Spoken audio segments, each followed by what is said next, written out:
ఆ చందనం ముద్దని సేకరించడం జరుగుతుంది. 2 3వ స్థానం మీద చందనాన్ని సేకరిస్తున్నారు.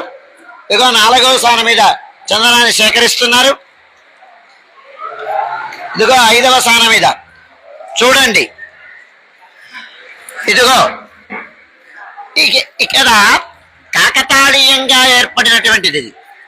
చందనం సేకరిస్తున్నటువంటి ఈ ముద్దలో వివిధమైనటువంటి సింహాకృతులు మనకి ఇక్కడ గోచరిస్తాయి. ఇది చాలా అద్భుతమైన సన్నివేశం.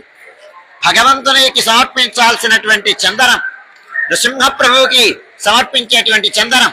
ఈ చందనంలో సింహముఖాన్ని మనం దర్శనం చేస్తాం. ఇందులో చూడండి, చాలా అద్భుతమైన సన్నివేశం.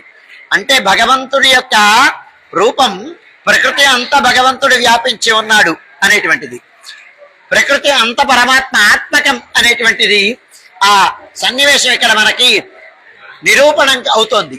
చూడండి, చాలా అద్భుతమైన సన్నివేశం.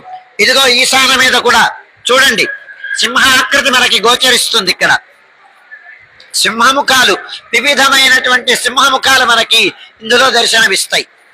ఇది చాలా విశిష్టమైనటువంటి సన్నివేశం. ఇదిగో చూడండి, ఏ రకమైన